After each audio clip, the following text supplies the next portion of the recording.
This was a huge frustration for me right now.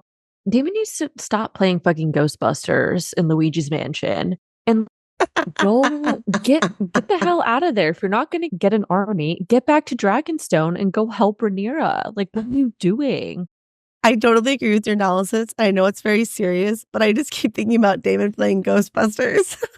That's what he's doing. I was like, now is not the time to fight your inner demons. Okay. Yeah. You need to go fight Team Green. Okay. Get that shit out on the battlefield and work through it there. Not in this haunted castle. Have an existential crisis on your own time. Right now is Rhaenyra's time, and we need you focused. Okay, Daemon? Yes.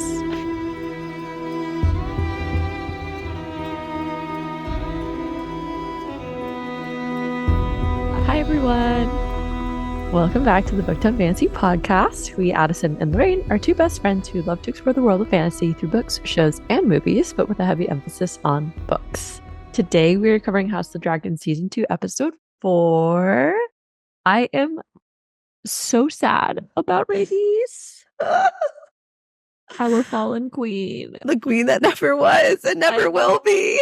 I know. She was never made queen because she was a woman, and then she died trying to put another woman on the throne. And I was the ultimate feminist. The ultimate feminist. Oh God, the greatest sacrifice. Also, honestly, those are not dragons in my mind anymore. They are winged fire puppies. Oh my God. I demand yes stops immediately. I can't watch it anymore. No, I literally have a note about when you first see Aemond and Vhagar starts to get up and Aemon's like, no, not yet. And he just slumps back on the ground. He just looks like a big silly puppy who's like, oh, okay. You know, like, yeah. That's exactly what my dog's doing. Like Sunfire, when Aegon goes to get Sunfire, he nudges Aegon. Like, okay, Dad, we're going to go on a walk. And then it's like, this is not the kind of walk you think it's going to be in. I'm like, I'm so sad. I know. Aside from the sadness regarding the dragons, also those dragons falling to the ground felt like the equivalent of a bomb dropping. Oh, yeah. I called it the dragon death spiral. Oh my gosh. So the people crazy. Are utterly useless at this point. There's no point in having an army anymore because it's purely just dragon fare at this point. Mm-hmm. And I think Kristen Cole realizes that, right? Because he gets knocked down and then he's like looking around and he's like, oh, fuck, this is, we are all useless. Yeah. I have a lot of thoughts about how Kristen's character develops in that last really like 2 or 3 minutes, because I think there's a lot going on there. Let me just say that. Yes, for sure. Oh, I can't wait to talk about this. Yeah, me too.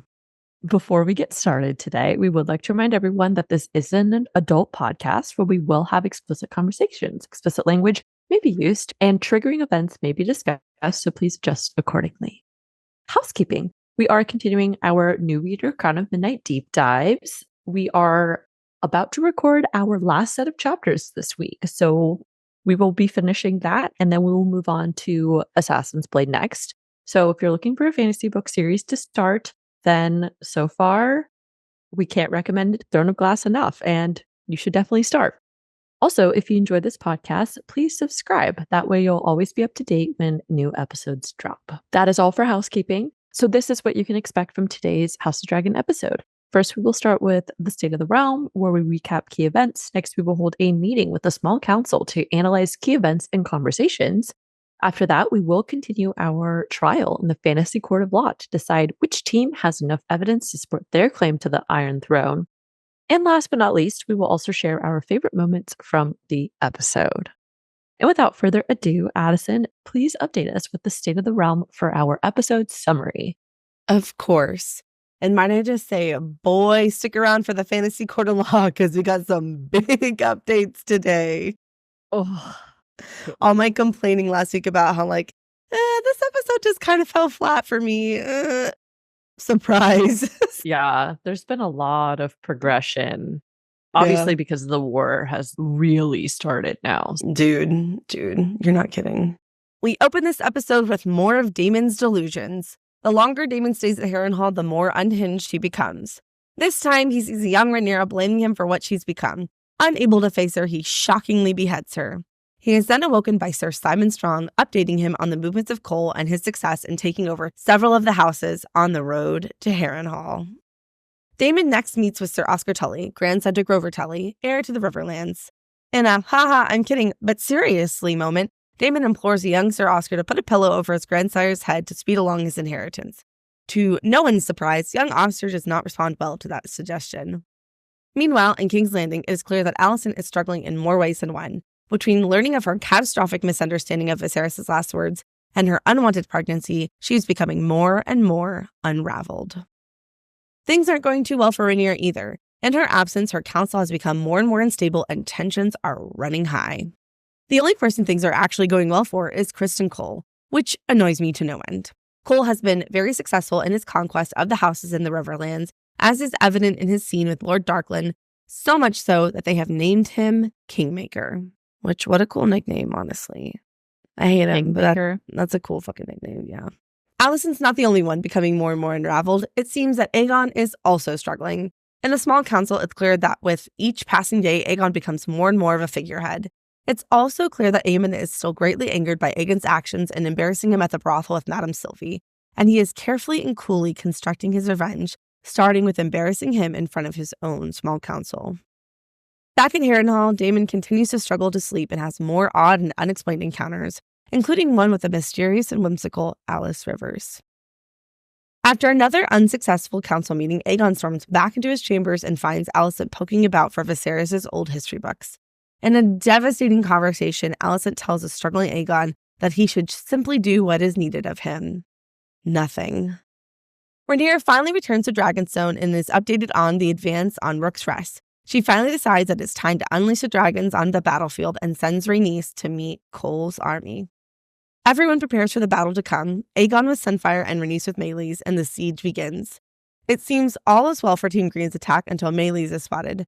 For a brief glimmering moment, you think Rhaenyra's side will be victorious. That is, until Cole gives a signal and you see a disguised Vhagar and Aemond waiting in the forest. The battle at Rook's Rest rages on, and ultimately Team Black takes a devastating blow as Vhagar takes hold of Meleys' neck and bites down until there is no life left in her.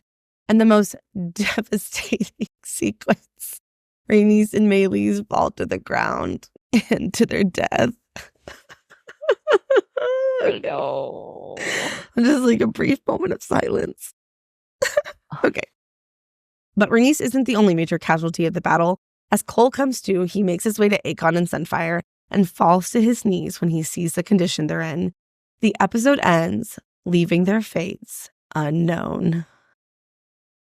Oh. Oh my gosh. Talk about a cliffhanger, baby. I know. That ending was wild. Just that whole scene, that's the end of it. I was sitting there like like just breathing. My hands are sweating. And I'm just like I know. spiraling. The voice memo you sent me was so funny. That was my favorite one you've ever sent me. I got a real-time live recorded reaction of her. She's like, Addison, I'm sweating. She's like, oh my God, oh my God. I was like, do I need to call 911? Are you okay? Well, I mean, obviously, I have so much respect for Rhaenys for not flying off. But as soon as she turned back around again, I was like, oh shit, this is not good. Somebody is going to come back around and get her. And I was like, I don't want to watch. Well, she knows. I mean, she buckles herself in, which I have some thoughts about this actually, about her choices and stuff and just how things went down. So just prepare yourself when we get to that scene. Okay. Well, let's get into it then. So thank you for the update. There are many key points to discuss. So let's get started with our small council for the analysis. Absolutely. So 2 quick updates as we do at the beginning of every episode. The first is the tapestry progression. I watched it a couple times. As far as I could tell, there was no change in it, but I do expect a big change for next week based off of the events of this episode. Ooh, okay.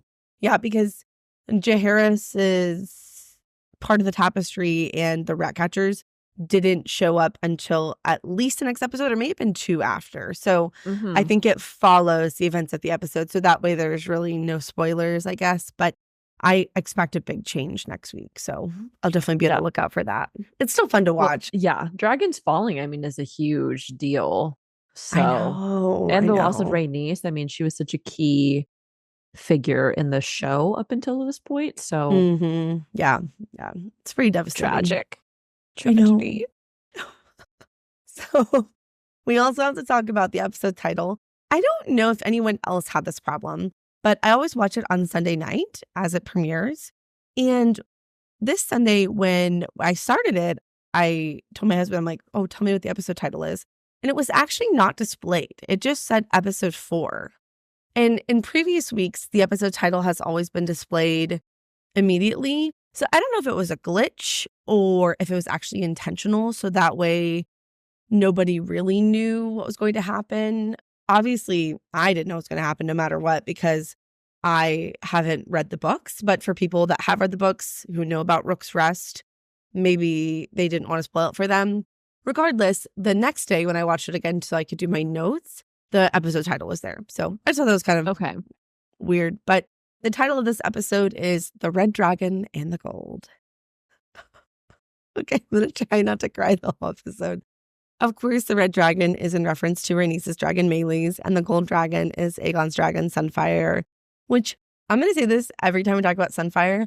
Sunfire is the most beautiful dragon I've ever seen. I know. He's like the literal sun. He's the golden boy. He's the He's the golden boy. And he's the goodest boy. He's the goodest boy. I know. He's just a baby. Yeah, honestly, justice for Sunfire. Okay, justice for Sunfire. If Sunfire dies, I know. Well, we don't know. I was so sad. I didn't give a shit about the people dying. Well, that's not true. It was sad that the soldiers were dying as well, but I was like, they're humans. Like, that's just normal day-to-day human warfare. Okay, we've seen that over and over again. They made their choice. Yeah, but the dragons, again, I was like, they're just doing what they're told to do. They're innocent in all of this. I know. It's devastating. But of course, this episode title is in reference to the encounter between Meleys and Sunfire at the Battle of Rook's Rest. Rest in peace, Meleys. I miss you. Honestly, Meleys is my favorite dragon, to be honest, up until this point. Obviously, Meleys is gone. But once I saw Sunfire, because actually, I think this was the first time we actually get to see Sunfire. So when I saw Sunfire, I was like, oh God, you're so cute. Why do I love you? Oh. Well, I think he's pretty small. He's not the smallest dragon, I think, but he's kind of on the smaller side. It just adds to his cuteness. Well, I would imagine he's very close to the age that Aegon is. I don't know how old Aegon was when he hatched, but probably pretty young. So he's maybe 20 years old. So he's not very big. A lot of the dragons really aren't very big. Really just Vhagar, Meleys, Caraxes, and Syrax. The rest of them are pretty adolescent. Small.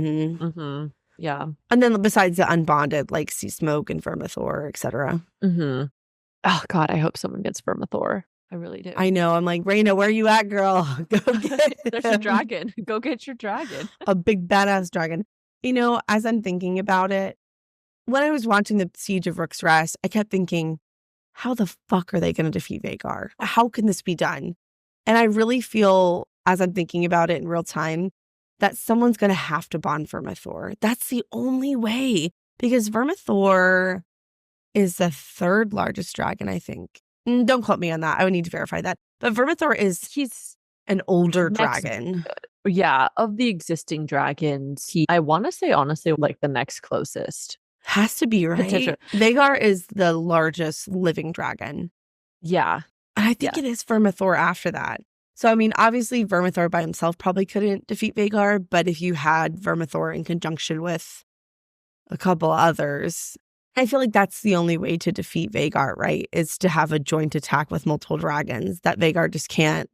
If you're going dragon to dragon, the other option is to kill Aemond. Yeah, you know, I hadn't thought about that, but I guess that would take Vhagar out of play because Vhagar would be riderless. Right. So there's no one to command Vhagar to do anything. That's true.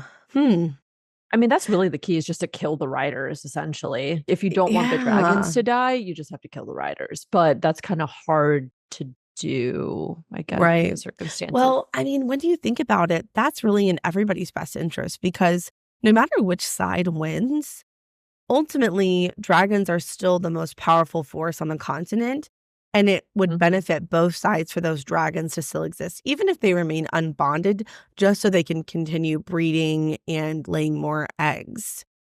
So Yeah. the dragon's going to continue because this is, I guess, hypothetically a spoiler, but it shouldn't be if you watch Game of Thrones. This is the end of dragons until Game of Hmm. Thrones. I'm surprised that hasn't been discussed more as a strategy. That's interesting. I'm going to have to sit with that and think about that some more. Yeah.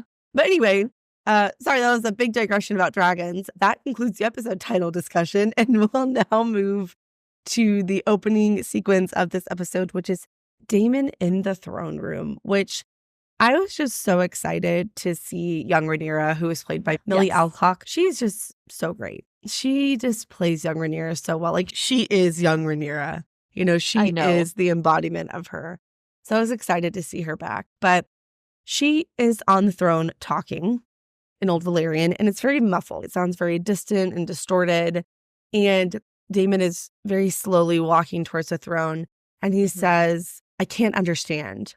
And I really like that because even though it's a very simple phrase, I feel like it has some double meaning. Obviously, he can't understand what she's saying, but I feel like it's also representative of this idea that he doesn't understand why he's being shown these visions or doesn't What's want going to on understand. in Yeah. general. Yeah.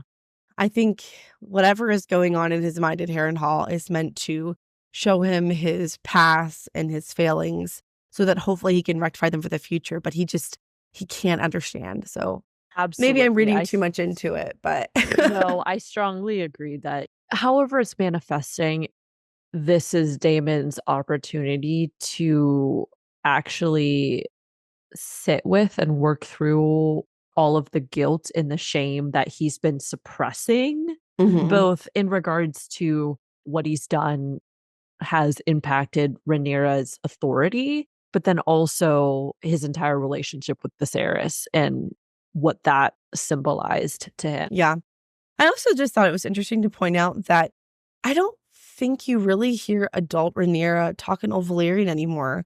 The last thing I remember is in season 1 where she tells Daemon that she needs him and they decide Mhm. to come up with a plot for Laenar to quote unquote die and Right. disappear.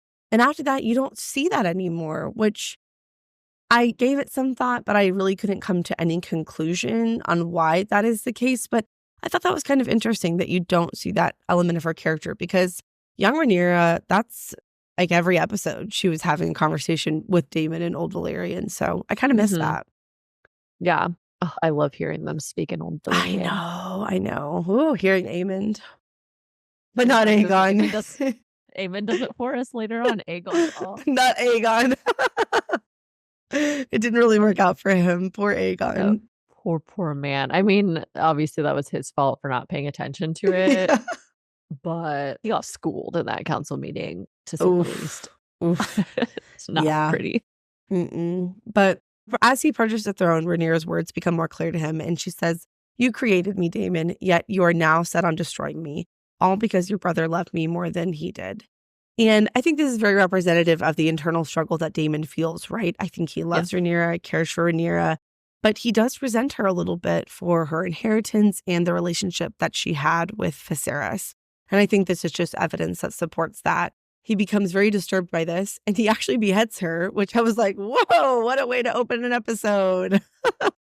I was wondering what that meant. I didn't know if it was because he realized something weird was going on and that is a weird vision and that was the only way he could think of to Mhm. like get rid of it, or if it really was just maybe it was just him trying to disconnect from the guilt because he couldn't handle it and the only way he could stop this vision of Rhaenyra from continuing to remind him and talk about these things was to behead her.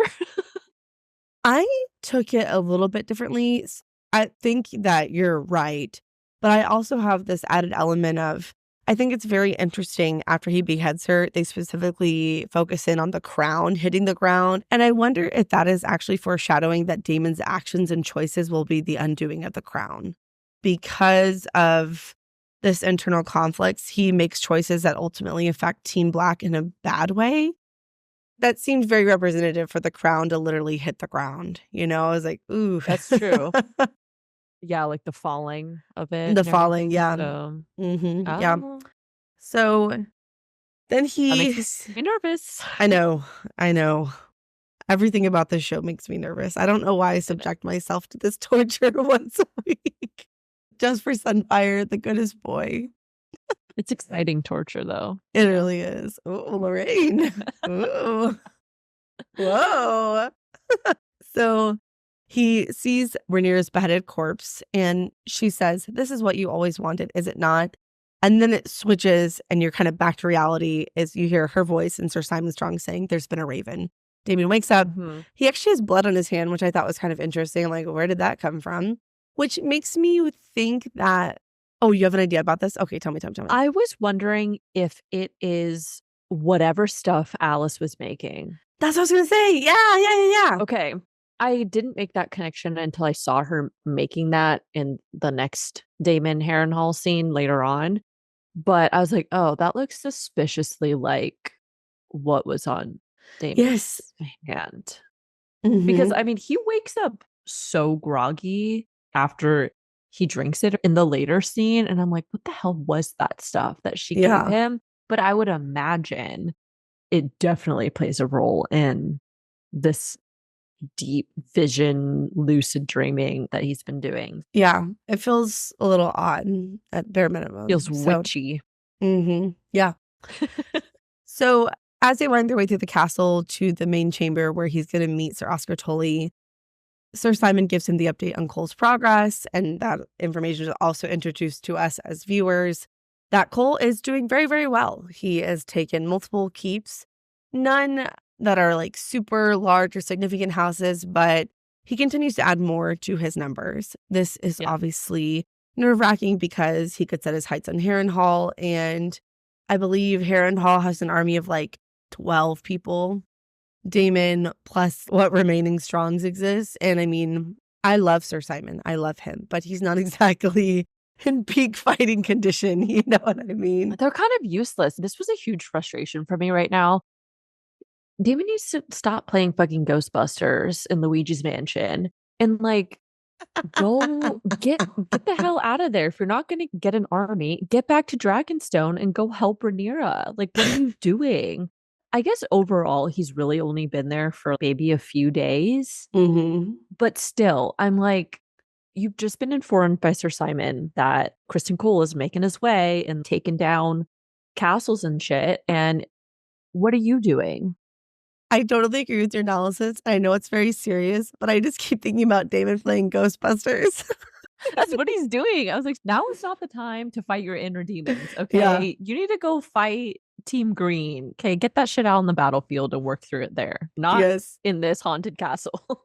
Have an existential crisis on your own time. Right now is Rhaenyra's time, and we need you focused. Okay, Daemon? Yes. Exactly. So the next scene, there's not a ton of analysis, but it is iconic because it is easily one of the most hilarious scenes in the entire episode. You see this young boy and you're like, who is this? It is Sir Oscar Tully, grandson to Grover Tully, who is heir to the Riverlands and ultimately is in charge of all the houses in the Riverlands. And Daemon has a very brief conversation with him where he asks how the Lord is doing.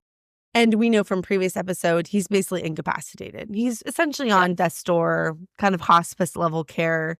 So he's probably going to die pretty soon. But the problem for Daemon, as he expresses in not quite so diplomatic way, the longer that Grover Tully is alive, it pretty much puts Daemon in a position where he can't utilize the men in the Riverlands because Grover Tully is the Lord. So he would have to order the men to fight on behalf of either side.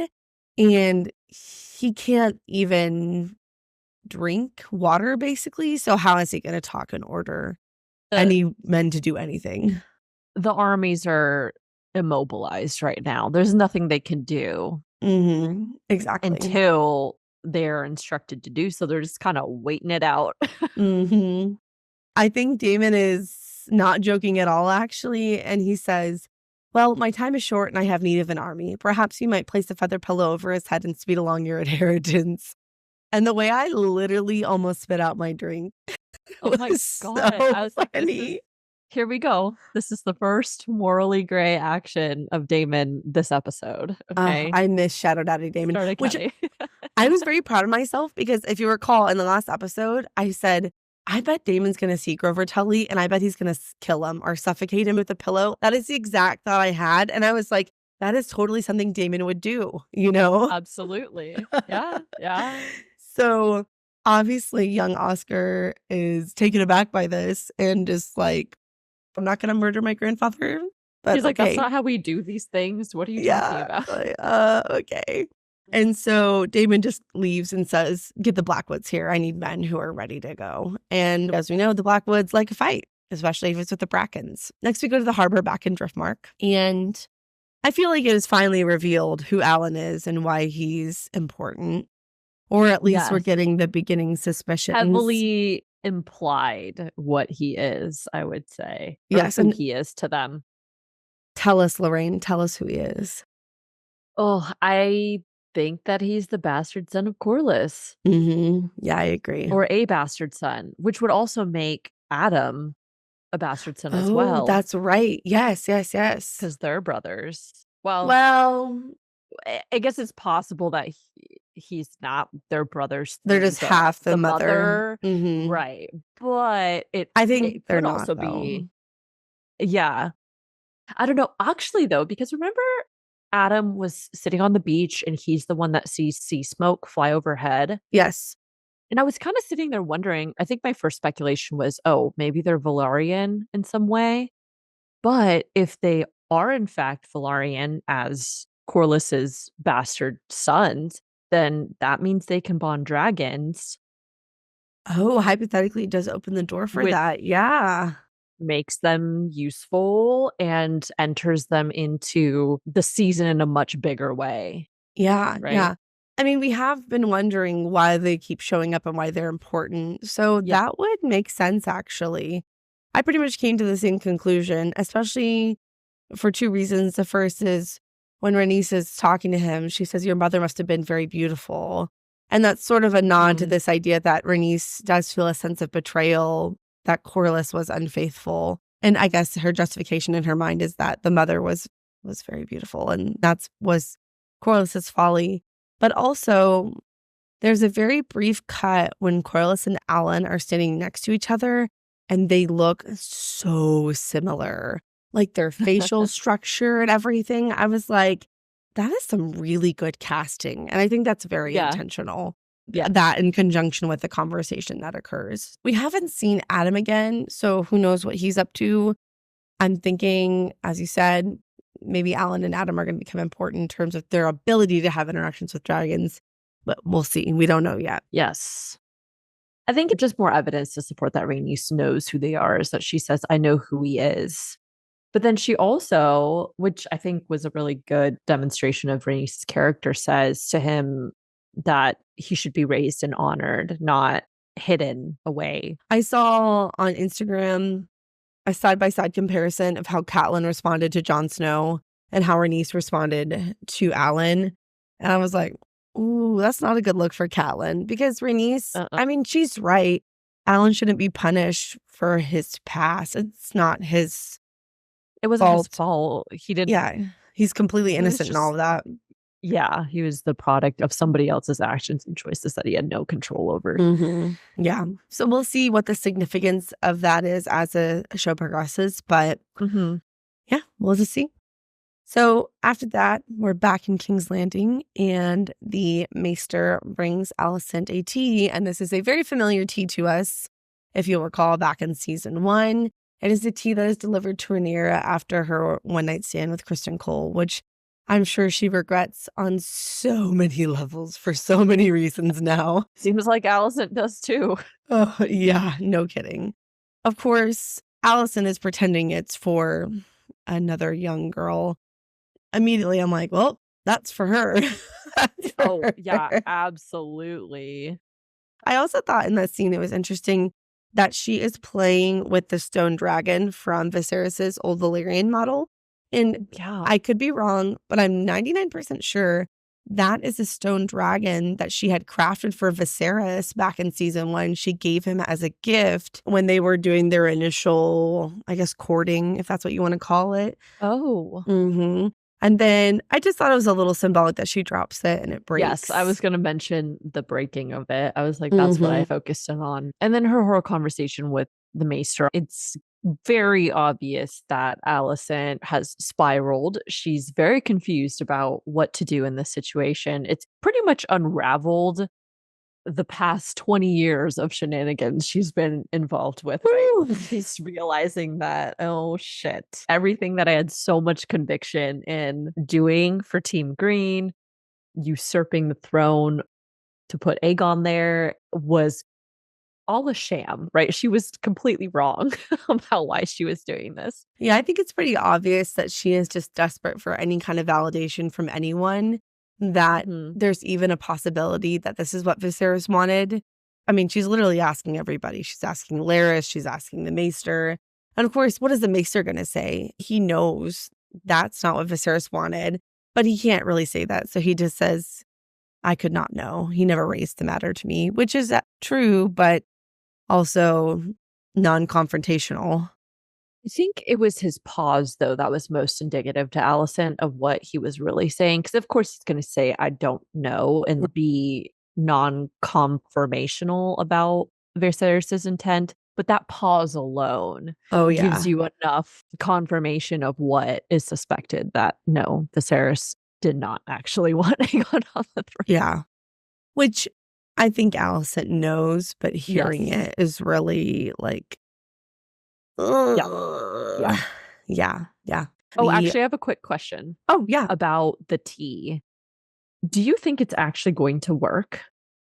And I do. also, what would happen if Allison and Cole did have a baby, though? I don't know, because she seemed like she was already, maybe it was just the camera angles and stuff, but kind of looks like there's a small bump already. And I was like, I don't know if Yeah. the tea would work by that point. I think it will work. But even if it didn't, she would really only have two options. She would need to quickly marry anyone, so she could pretend it was their baby. Or well, I guess actually there's three as I'm thinking about it. She could just have the baby kind of in secret, keep it on the DL. Like people would know, but not really publicize it, and then give the baby away to someone and pretend like it didn't happen. Or, maybe they could do like a little Lifetime action where they pretend it's Helena's baby and Helena raises the baby. I'm just saying. Listen, you think that's off the So much table? drama for all the shit that they gave Rhaenyra about her children with Harwin Strong, and then all of a sudden Helena's gonna pop out a brown-haired baby. Like, come on now. Yeah. That baby's not gonna have blonde Well, hair either. you never know. But I guess the third option is she could marry Cole and or just keep the kid and just tell everyone to shove it because her son's the king and she can do whatever she wants. But it's not a good look for her. I don't think they have a kid, though. I really don't. Okay. Yeah, I was just curious. I mean, I figured in either case, not great if she has one. I didn't know if there was some kind of more formal consequence that would fall upon her. I guess maybe less so her than what would happen to Chris and Cole, though.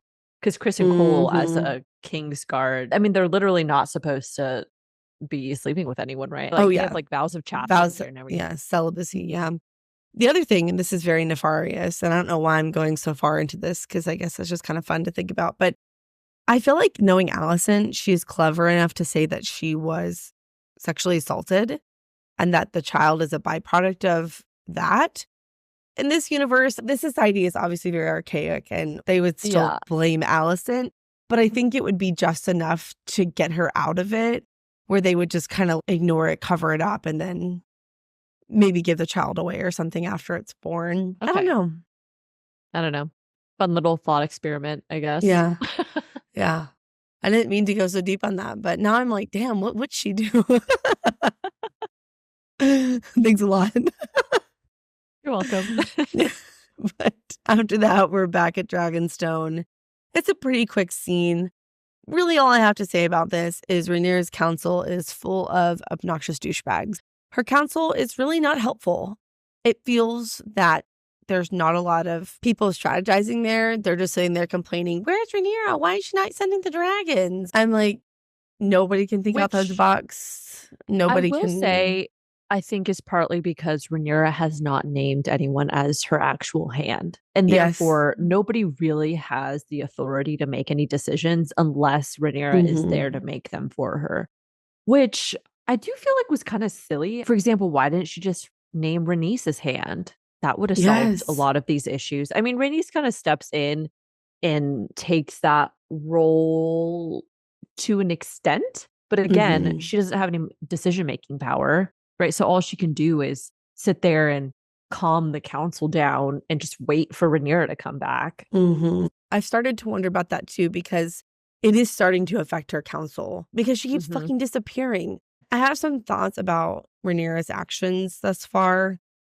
They're probably going to be unpopular opinions, but you can't disappear for 2 weeks looking for your son's body and then come back for a week and then disappear again and just leave your council floundering. So I guess as I'm saying it, maybe I shouldn't be too harsh on her council because I think they're just maybe trying to grasp at what to do because they're just on a They're captainless ship, they're right. And they're drifting. watching their opponents just keep making move after move, and they are unable to do anything about it. Yeah. I think all that is true, but also I think they don't respect Rhaenyra because she's a That's woman. true. Yes. Equally as much a part of that is just the fact that they would rather not have a woman leading them, Mhm. because as soon as Corlys walks in, they all shut the fuck up. So Mhm. Yeah, I was just gonna say, I was like, when he walks in, everyone's at attention. They're like, "Oh, yes, sir." I'm like, that's funny. So you can like fall in "Uh-huh." line. I did find that conversation to be really funny though, because they ask Bela where Cole's heading, and she says, I'm not sure, but I believe they were heading northwest. And Alfred challenges her, and he's like, you should have burned them when you had a chance. And Bela's like, perhaps you can, Sir Alfred, when you next sight them on your dragon. And I was like, boom, Mhm. tell him, Bela. Yeah, Sir Alfred is my least favorite on the council. He's the most Hmm. obnoxious. Every time he talks, I'm like, Shut up. also, I don't know what it is with her. Just my brain just processed what you said.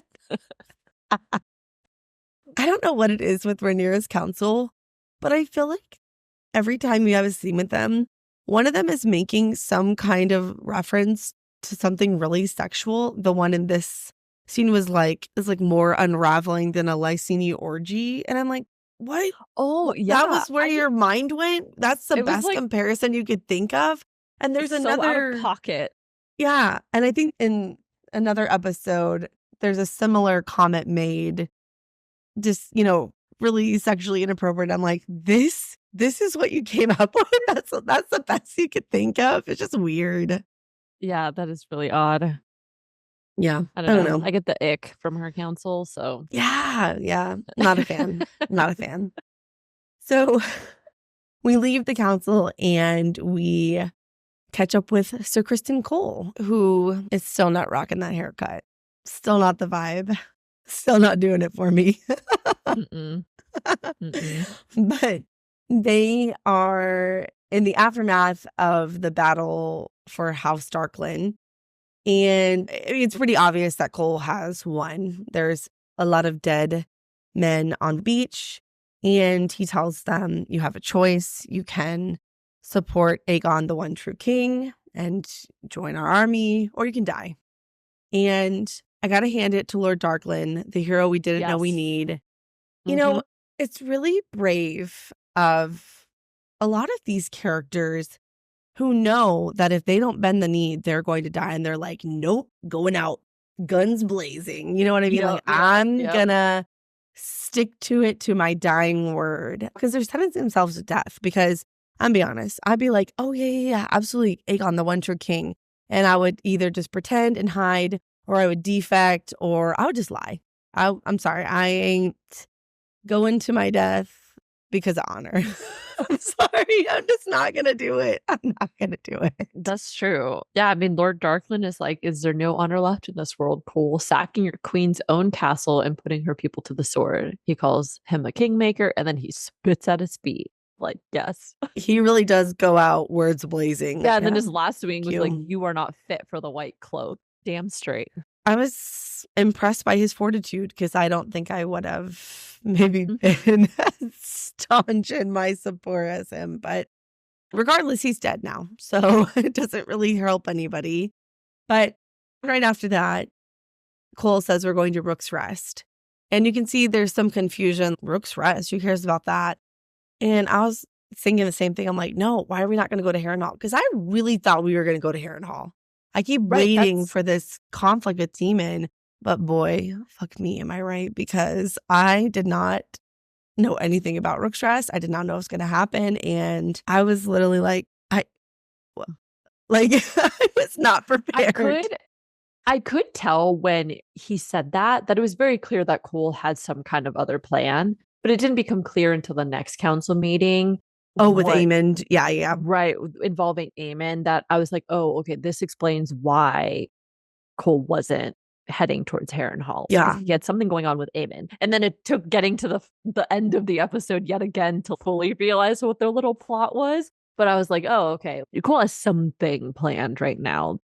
And that's why they're not going to Harrenhal. And Aegon also was like, what the hell? Why are you not going to Harrenhal too? Because they left him out of that conversation. So, well, see, I'm a dummy because I've said this many times. I'm an excellent movie and show watcher because it's very easy for me to distend belief to allow things to happen that logically shouldn't. And also, when I think about it later, I'm like, oh, that was foreshadowed, whatever. But in real time, I'm like, what? I didn't see that coming. Oh my God. I'm always shocked. So this is a good segue into the next scene. Aegon and Aemond are in the small council room. And I took Aemond's explanation of why they're going to Rook's Rest at face value. Aemond points out that if they take Rook's Rest, they'll have Dragonstone blocked off by land. And I was like, oh, that actually makes sense, right? And then they'll go to Harrenhal. And so I did not actually suspect that there was any kind of plot. Obviously, as you said, I knew that Aemond and Cole are exchanging ravens and discussing strategy, but I did not even suspect that there was going to be any kind of I didn't expect the plot within the plot. Yes, exactly. I was like, oh yeah, face value. Aemond and Cole have a plan about Rook's Rest. They're going to block off against Dragonstone, and that's it. They'll take Rook's Rest. Hooray! Great for them.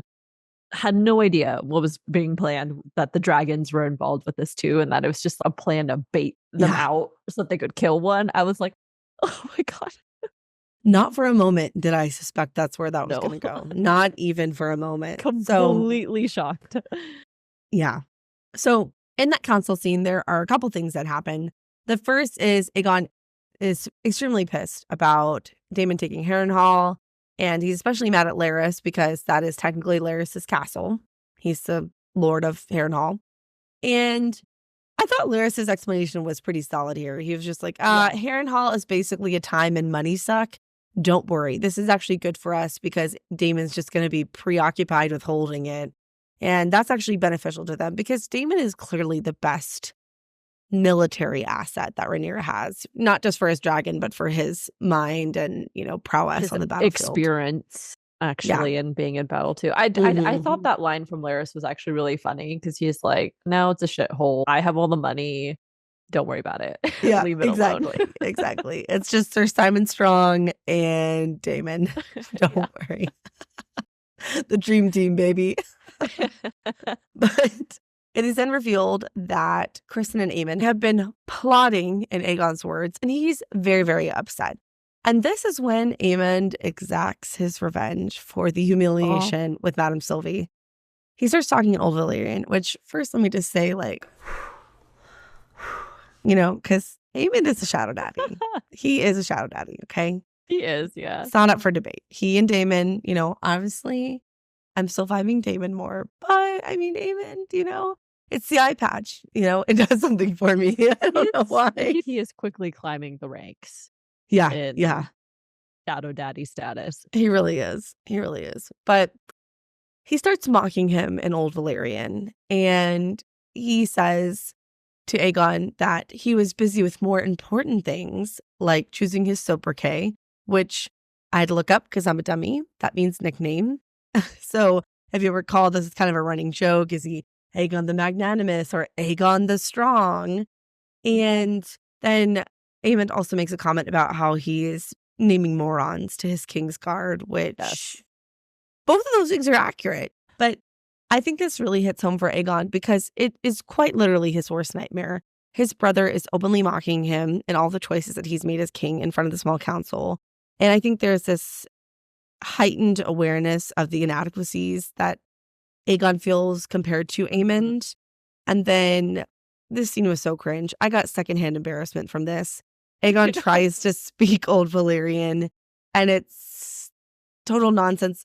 Actually, for a second, I was confused because I can't hear without subtitles. I'm just cute like that. So I watch it with subtitles. Of course, there's subtitles displayed anyway. And I'm like, wait, were the subtitles wrong for that? And then I was like, oh, okay. I got it. Like it dawned on me. Have make a war. I can have make a war. You know what that reminds me of? I have purse. Yes. I have shoe. I can have make a war. Lorraine, you need to make a reel. I have a purse, House of the Dragon edition. A purse. I can have make a war. It's just so funny. I'm really happy that they took Aegon's character and made him a source of comedic relief because, again, as we said, there's a lot of just depressing shit that happens in this show. I know. But Aegon is he's done a lot of fucked up shit when he was younger, obviously, and he's clearly still a child. But he does have this like little, just like I don't even know how to explain it. It's like I think what you're trying to say, like naivete. Like, yeah, not blissful, but just very naive, unserious attitude. And it's just funny to see him. There's no real thought behind those eyes, okay? Just no thoughts, just feelings, okay?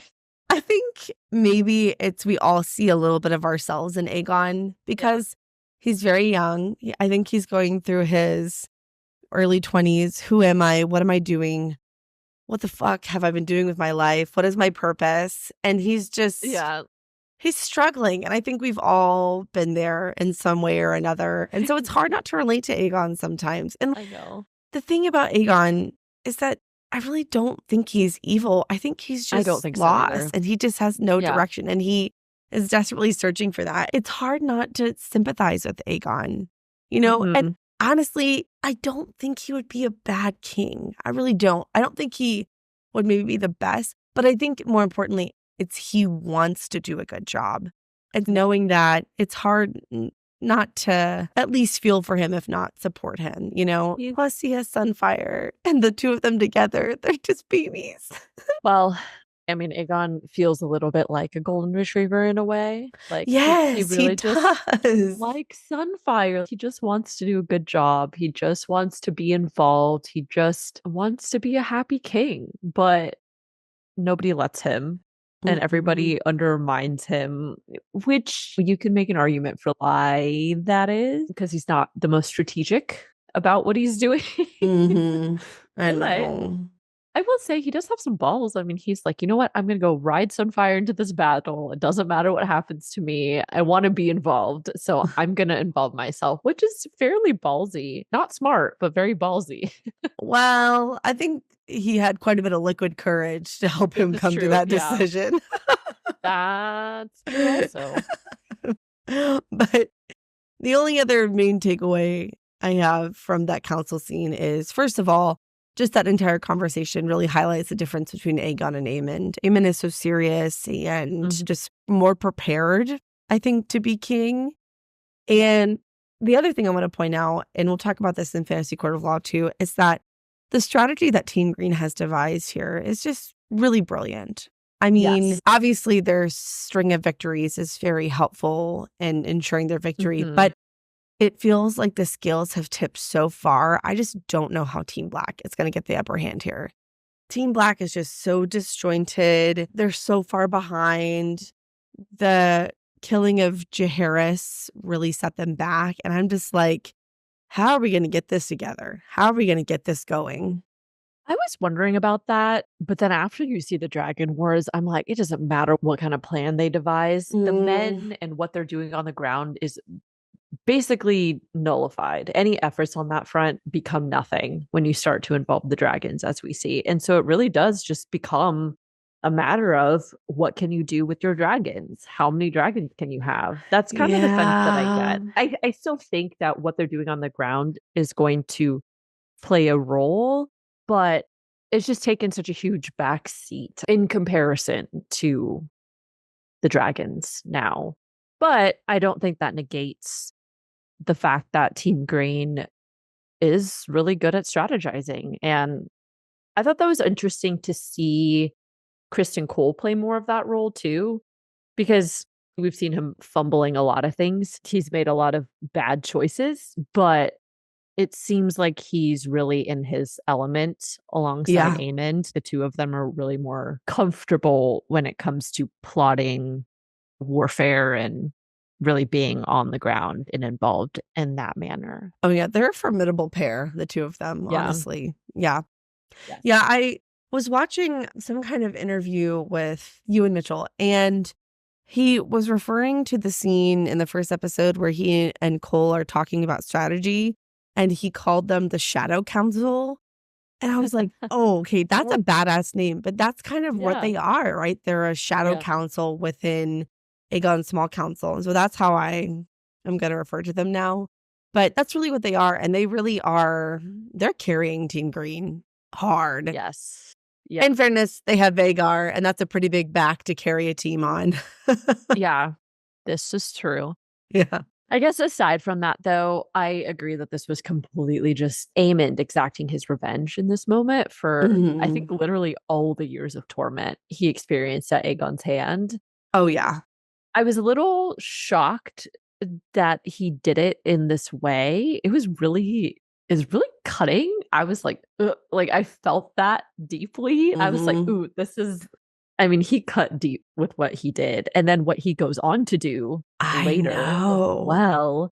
And then I think from Aegon's perspective too, I think it was a really complex situation because we feel so bad for Aegon because he wasn't trained properly. Mhm. People expected him to be a puppet, but then Aegon simultaneously believes he should be king and has this misguided sense of conviction. So then he tries to take power, but makes all the wrong decisions because, again, he's not trained in the politics of these things. And then everybody around him is just making decisions without including him. And they just expect him to agree and go along with it. Right. But Aegon is still the king. Everybody's supposed to be deferring to him. And Mhm. so it just all gets very muddled and convoluted. Yeah, and we'll definitely talk about that more in his scene with Alicent in a few scenes. But yeah, I think your analysis is really spot on there. So probably after that, it's Alicent and Larys again, and thankfully there was no no feet taken out of shoes in this scene. But Alicent is putting warm rocks on her abdomen, which is further evidence that the tea is working its Oh, okay. purpose to dispel any unwanted consequences of her actions with Cole. And Blair says he's come to check on her, and there is such a very well done cut where Alicent is looking at the empty tea can and Laris looks down on it, and you're like, well, he definitely knows what's going on, which Oh, we had 100%. suspected this because remember that conversation they had in the hallway where he's like, I came to call on you, but you were Exposed. indisposed. I was thinking, I couldn't remember the word. He's like, you were indisposed. And the way he says it is like, I know you're in there fucking cold, basically. I mean, just to be honest. Yep. And the conversation winds through a couple different topics, but he does say, you must worry for him, your ... sworn sword. And he's Hmm. clearly alluding to Alicent that he knows that their relationship is more than just a faithful Kingsguard and a But he also Dowager seems to Queen. not care because he Yeah. referred to it as a rich indulgence, but I believe it is a sin to deny your appetites or whatever. I mean, previously, I think I was wondering how much Laris cares about Alicent in that way. And it Yeah. seems like he doesn't really care that much about what Mm-mm. she's doing. The feet things are purely just a transactional, like, I Scratch your back, you I get, scratch yeah, mine. yeah, exactly. But I don't know if it really devolves into anything more than that for Laris. Yeah, I don't think so. Honestly, I think he likes that this is going on because it gives him leverage to manipulate her because he knows and she knows that he knows. And that's dangerous for Allison. So honestly, he probably likes that it's going on, to be honest. So they move to the table, and Allison has a lot of history books out.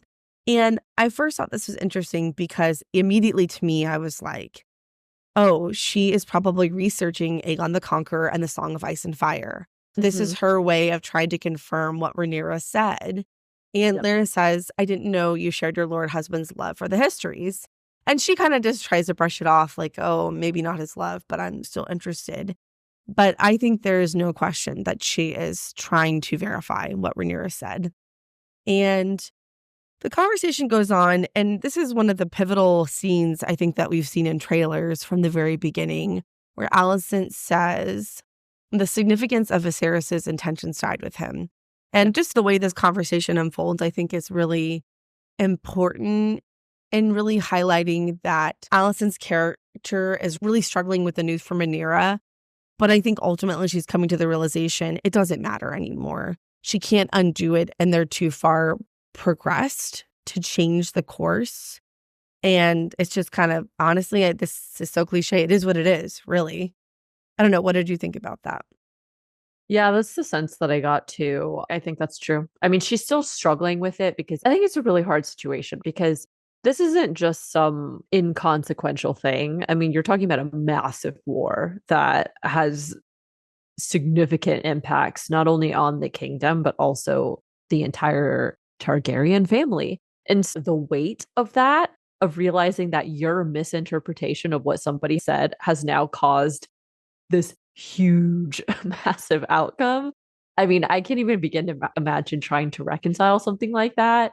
But like you said, what are you going to do now? Sin begets sin begets sin. Everybody's too involved and too convicted in their own belief of what should happen and their own belief that they are where they're supposed to be or that they have claim to the throne or that they should be on the throne, et cetera, et cetera. So it's beyond any single person's ability to stop at this point. I still feel that sin begets sin begets sin. It's just such a good analogy. It's so far gone, you forget where it started, and it just Mm-hmm. is an unstoppable tidal wave of actions and consequences. And Yeah. here we are, literally Mm-hmm. a war with dragons. So, yeah. Yep. So, back in Harrenhal, more shenanigans with Daemon. I'm really ready for Daemon scenes to change up a little bit. I do find all these scenes interesting and a nice change of pace, but I'm ready to see Daemon on his dragon in his armor fucking some people up. That's what I'm ready to see. That's what I'm saying. I was like, I've seen enough of Daemon feeling guilty. Okay. I get the point that he feels guilty and he has some shame about this, but I'm like, all right, you need to get back in the action. Harrenhal is not your place, dude. We don't have Get on time your for this dragon bullshit. and Yeah, go fight some bitches. exactly. Where's the Shadow Daddy we know and love, okay? Yes.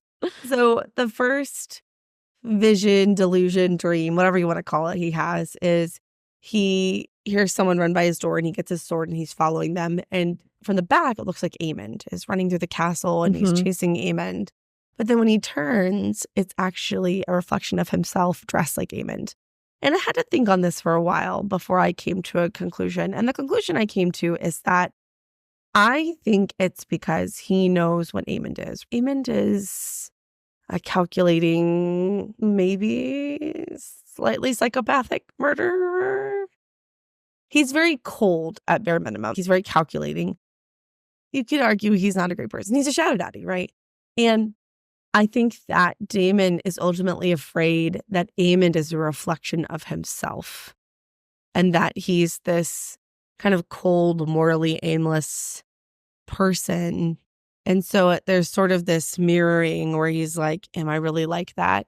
I also think there's a very small element of it's likely that Aemon's observations of Daemon growing up shaped who Aemond is. Because Aemond is kind of a mini Daemon. And so maybe Daemon is feeling some remorse and or guilt because he knows that he may have played some small role in who Aemond has become. And I think he feels guilty about that. Yeah, there's a ton of parallels between Daemon and Aemon, honestly. This is kind of a side thing, but somebody was like, Aemon's name is Daemon if you just take the D and move it. Yeah. Well, I was just like, oh my God, that's so right. As soon as you said that, I was like, Aemon, Daemon, easy to mix those up, actually. But aside from that, they're both the younger brothers of a king that Oh, yeah. questionably should have been whatever. They both unintentionally killed people that didn't deserve to die. And they're both the skilled, trained fighters, the ones who have the cunning and the strategic mindset. And then aside from that, too, they both have this darker shadow side to them that partakes in things that are not great sometimes and are very questionable. But then you also see that deep down, they're actually both very loyal to who they represent and what they're working towards. And they question things too. Like Aemond questions Aegon and what it means to have Aegon be the ruler. Daemon questioned Viserys. And so I think they are truly mirrors and very much the same in many ways. Mm-hmm. Yeah, I agree. So probably after that, he runs into Alice Rivers. Tell me your thoughts. Break this down for me. I'm just curious what you took away from this because I feel like you could go in a lot of directions. I don't trust this woman. Fair enough. I don't like it. I don't like her. I mean, whatever. It's cool to see this witchy lady come up in here and see some magic-y shit going on. But in the end, I just don't trust her. I don't know what her purpose is and what her larger role would be. But if she ends up fucking with Daemon and keeps him from getting back out to Dragonstone, I'm gonna have some words about this. Oh, yeah. But she's just suspicious. I'm like, why are you giving him this weird concoction that knocks him out? And he's clearly very groggy from the next day. I'm just very suspicious of her right now. But I will say she's very observant, right? She is somehow able to pick apart and get to Daemon's core and correctly pulls out what he's struggling with because she says, it must be hard to swear obeisance to one who replaced you as heir and a woman too. A girl child you bounced on your knee. Does it please you that her legitimacy is contested as you stand here with a castle and a dragon attempting to draw an army of men? Which I think pretty well summarizes exactly what's going on with him.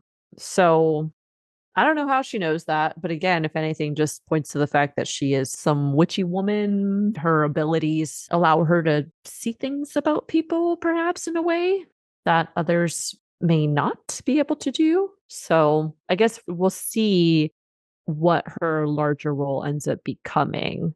But what did you think about her? Oh, she's definitely given witchy vibes. It's hard to know if she's clairvoyant or just connected to some kind of spiritual something.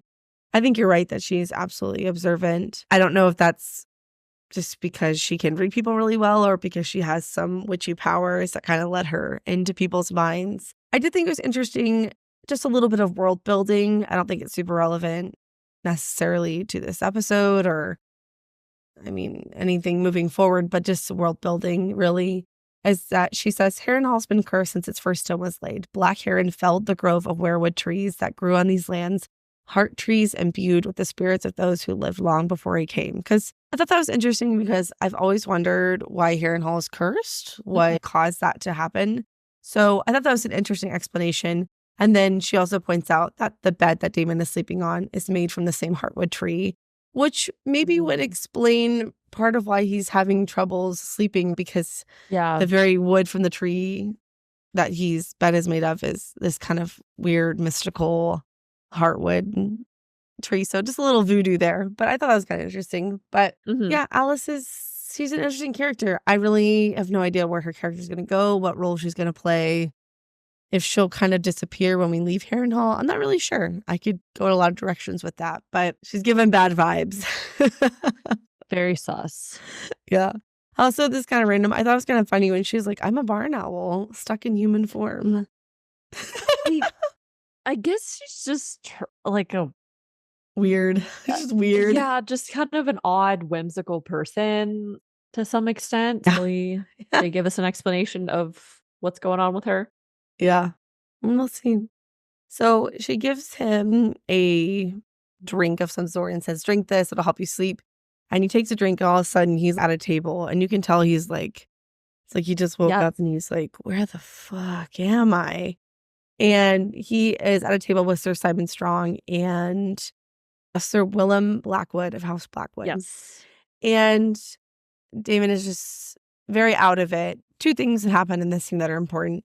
The first is that he has another hallucination where he sees Laena pouring the drinks. And I think this is pretty obvious that this is another manifestation of his personal failings. He bears some responsibility and culpability in Laena's death. And again, just something else that is haunting him. And then secondly, the conclusion of the conversation with Lord Blackwood is he says, you and your dragon bring justice to the Brackens and our armies will be yours. Which on the one hand, I'm like, okay, great. But on the other, I'm like, what does he want Daemon to do? Like just hop on his dragon and go burn all the Brackens? And the scene concludes, so you don't really see how Daemon responds. But if I was Daemon, I'd be like, you'll bring your bannermen here and we'll fight in a war and we'll burn Brackens. I'm not going to go by myself. He's basically, in my opinion, I feel like he's kind of like, okay, fuck off. Do your duty. Yeah. You swore fealty to this. Fulfill your oath and move on with this. I'm not going to go blame your Brackens for some silly, weird generational feud that doesn't have to do with the larger war at hand right now. Yeah. Although I guess you could argue that maybe it is important since the Brackens are for the Greens and the Blackwoods are for the Blacks. Maybe there's a significance going on there, but I did feel like that was kind of a weird request that I wish I had more context for to understand what the significance was for it. But I think it's safe to say that the Blackwoods will align themselves with Daemon and Rhaenyra, regardless. That seems pretty... I think so, yeah. Set in stone, so yeah.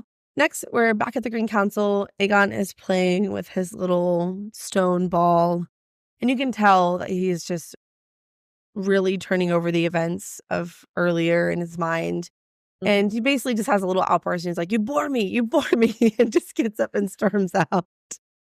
And I do just want to briefly mention this. As Aegon is storming out, the council just continues. And they do mention that the blockade is still a problem for them, that they're starting to feel the effects of that more and more. They're struggling with livestock to feed the dragons. They're struggling with getting materials for the blacksmiths. So I just want to point that out because that is important for Team Black. But Aegon goes to his room and Alicent is in the room looking for books. And she asks him where his father's books are. And he says, oh, I had them taken out. And she's immediately very insulting. And she says something to the effect of like, oh, I thought you might be smart enough to seek the wisdom in those books. And Aegon's like, I didn't burn them. I just took them out of the room. Like, you know. Right. Like, I don't know. Alicent came out kind of hot there. I also thought it was hysterical that as he dismisses the Kingsguard, they turn and they bump into each other. And it's such a quick thing, but it just really highlights the absolute incompetence of his Kingsguard. Like I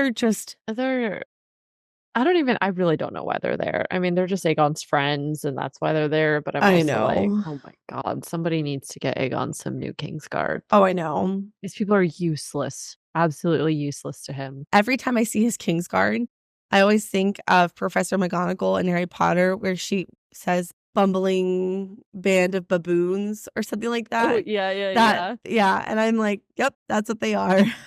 Pretty much. But Aegon is in distress. He starts complaining to Alicent that nobody cares what he thinks. The council, Cole, Aemond, etc., nobody cares. And that they don't even bother asking for his opinion. They're just really operating without his consent. And Alicent is just, I think she's just tired of babying Aegon. She's just had enough. She says, and what thoughts would you have? And he says, I'm the king. And she's not wrong. She says, do you think wearing the crown imbues you with wisdom? Which, I mean, she's right. And she points out that all the people on the council, they had to earn their seats. They earned that with their knowledge and experience. And that if Aegon was smart, he would be listening. He would really be more quiet and more observant. To learn from them. Yeah. And so just complaining they don't listen to him, which Alicent's not wrong, but Aegon's not wrong either. A good council would express their wisdom to Aegon, try to sort of educate and sway him to their opinion so that he could get the experience, but then also ask him of his opinion. You know what I mean? A good counsel would help guide Aegon instead of just ignoring him.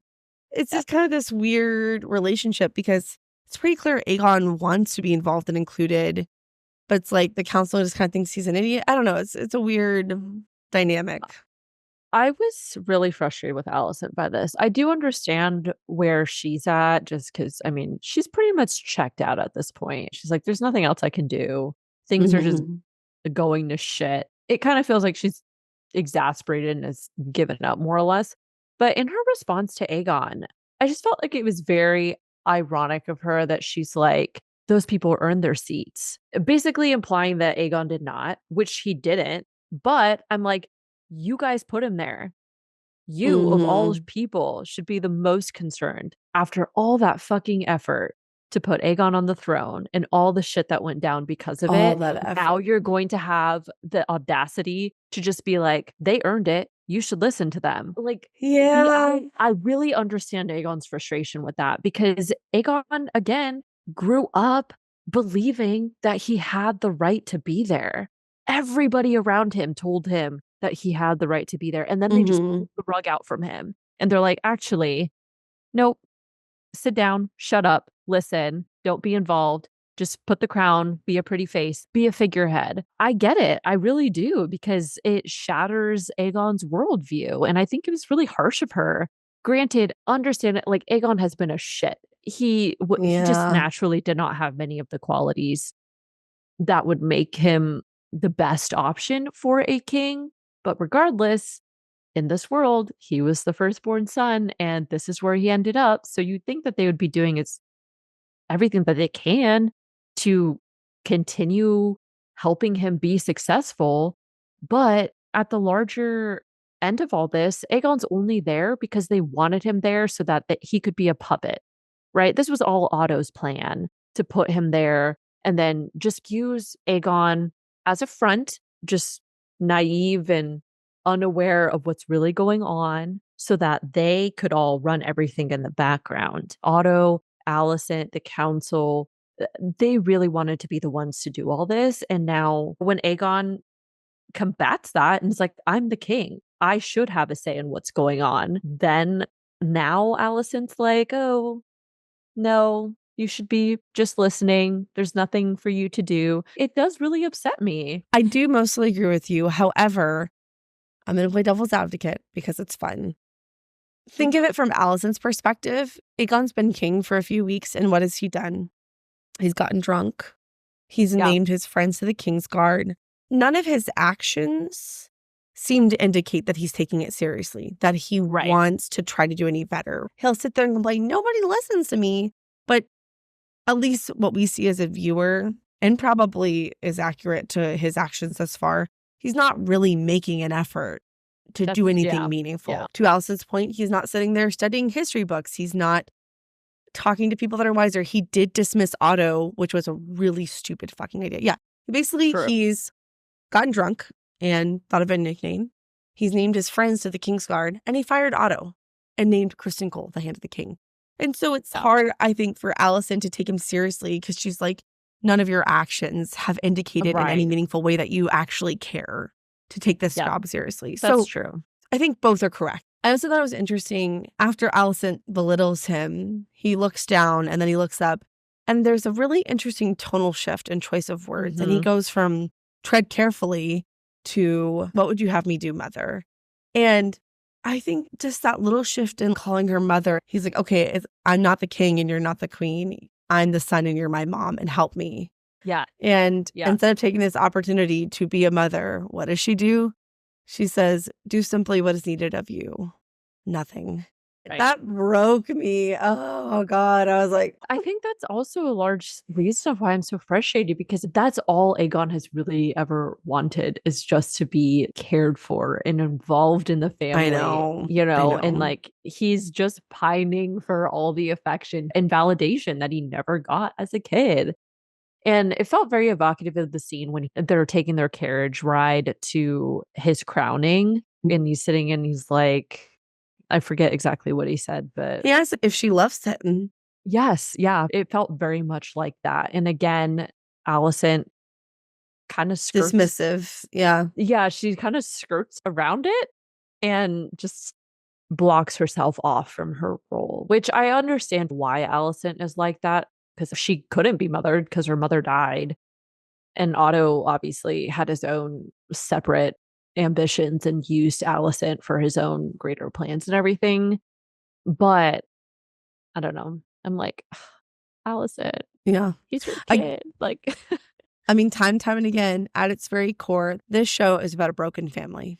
That's yeah, really what it's about. A very powerful broken family whose actions have consequences for everyone in the realm, but still. So we wrap yeah, up that scene and we're very quickly at Cole's war camp. And he basically just announces to everybody, we're going to Rook's Rest and we're going to attack at day right now. And Gwen's like, that's stupid. There's dragons right across the bay. You're going to get us all killed.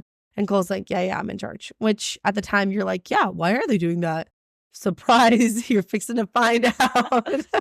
But we then go to a sequence that jumps back and forth between a lot of different characters. So I'll try to quickly summarize that sequence. yeah. Rhaenyra returns back to Dragonstone. And I thought it was interesting that Jacaerys is a little salty to her.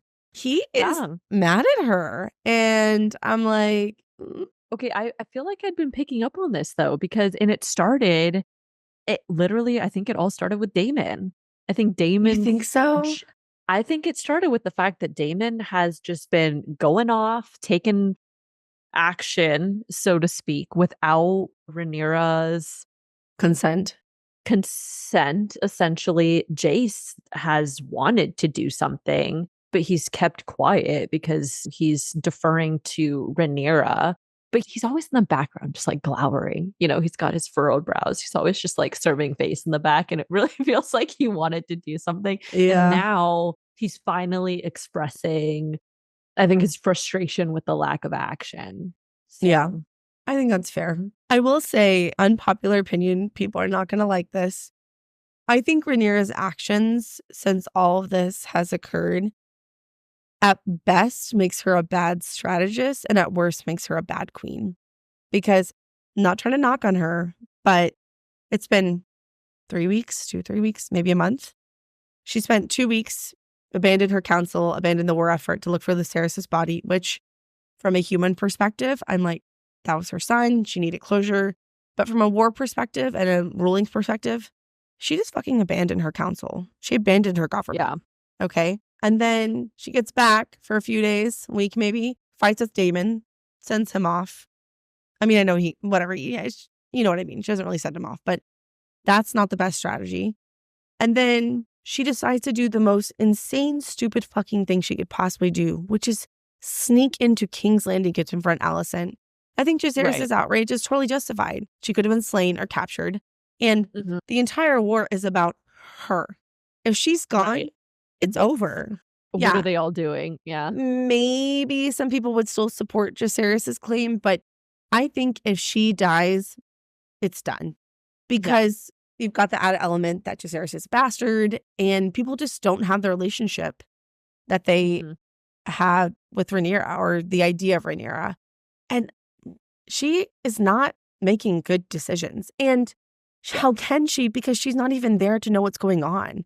She sweeps into the room and she's like, oh, send a dragon, which clearly was the wrong choice for many reasons. But I know she couldn't know that. She couldn't have predicted what was going to happen. But it's like, Right. I am not impressed with her counsel, the fact that she hasn't picked a hand. Really, what has Rhaenyra done? I'm really spiraling here. I'm like, everything that she's done so far is not good. Things are not going well, and it's because she's not making good choices as a ruler. And I'm not okay right now. I think, yeah, I mean, I agree. I don't think it was wise of her to go off on these expeditions. I mean, you understand why she went to do it, even with Alicent, right? It was her last ditch effort at trying to stop before all hell broke loose and keep the peace. Because in her words, she said, I inherited 80 years of peace. And before I was to end it, I needed to know that there was no other path And now I do. Only one choice remains. Either I win my claim or die.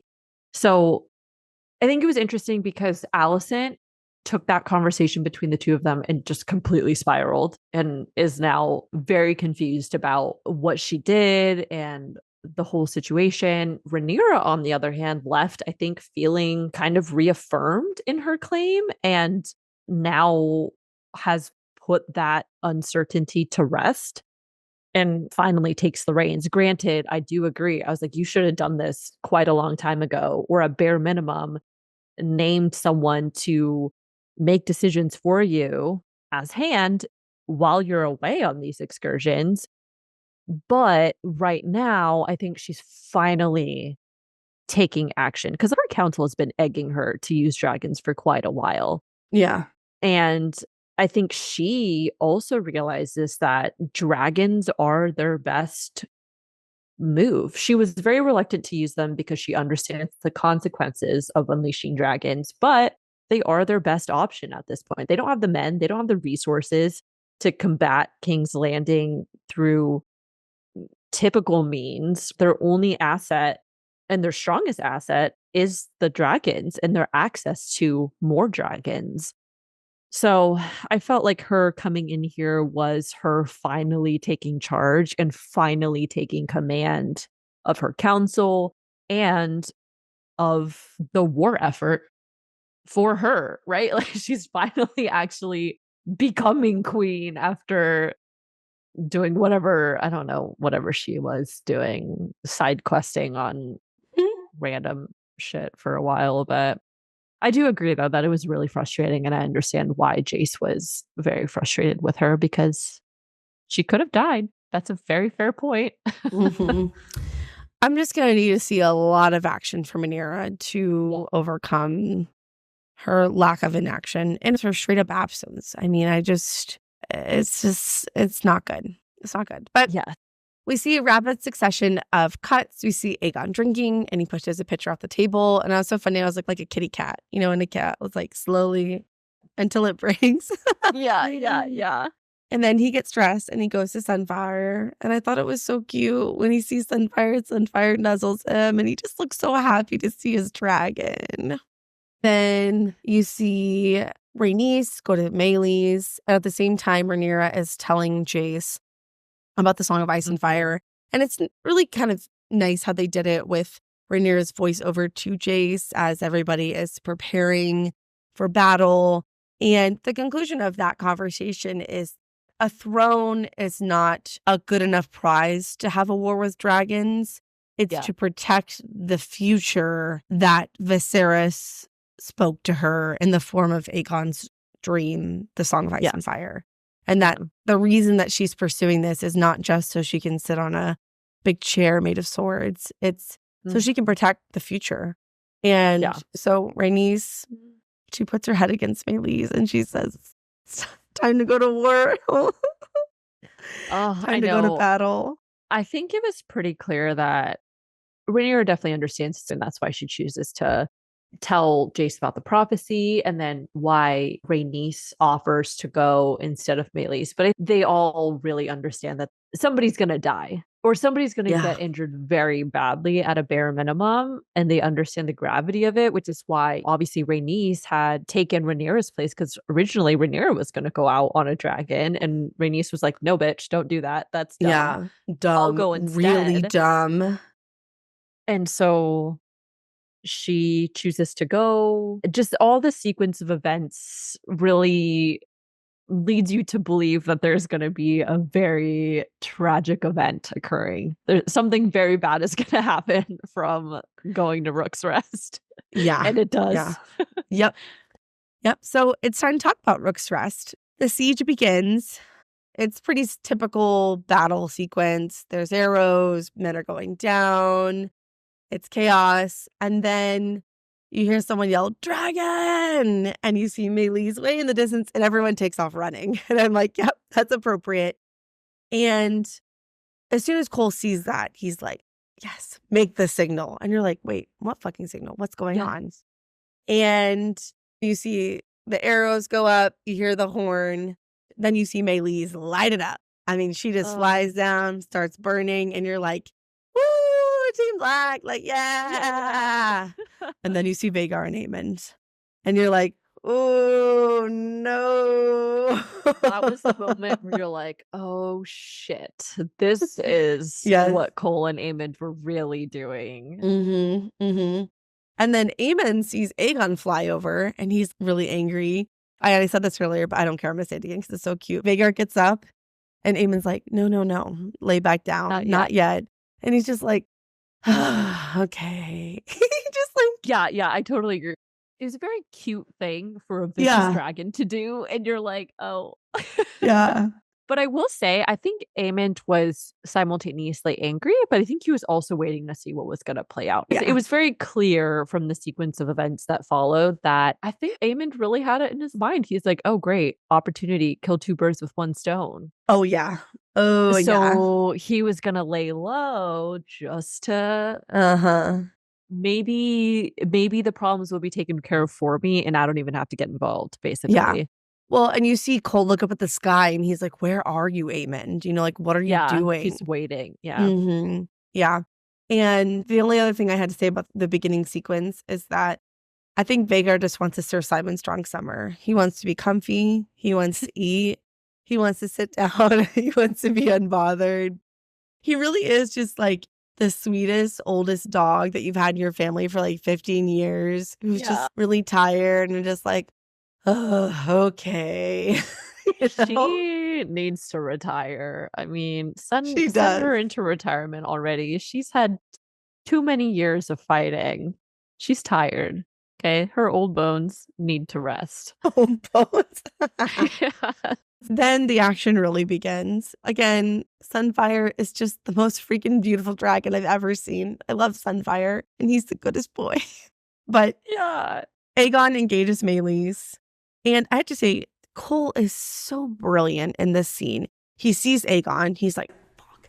And instead, he uses that to rally his men again because they've just seen a dragon. They run off and he's like, your king has joined you. Fight for the divine right of Aegon, the true king. And it's a very quick way to pivot and turn something bad into at least something moderately good. So I do have to commend Cole on that. And then also to say, I know this is plot armor, but it is really obvious to me that Aegon and Rhaenys both should have just been burned to a crisp immediately. There's no way that dragons can battle and they can survive that. I know it's just plot armor, but I'm like, y'all should have been burned to a crisp immediately. Okay, right. Like because I don't. Knight on the ground was burned to a crisp, and he was wearing armor. I'm gonna distend reality so that I can enjoy the show, but I was just kind of like, But Meleys gets a hold of Sunfire, and I love when they do this with Vhagar. You just see the tips of Vhagar's wings over the tree line, and you're like, those are some really tall trees, and you can still see the wings, and you're like, oh. And you know Vhagar's coming, and also, this is not important, but Vhagar is an ugly dragon. I'm sorry, I said what I said. Vhagar's ugly. Okay, she ain't cute. She ugly. She has that, like... Grandma now, okay? She don't have... Her coloring... She's aged and exposed to nature, okay? You can tell. Weathered. She's been weathered over her years outdoors. Well, she's just brown. She's just brown and big and I don't know. They don't have sunscreen for dragons, okay?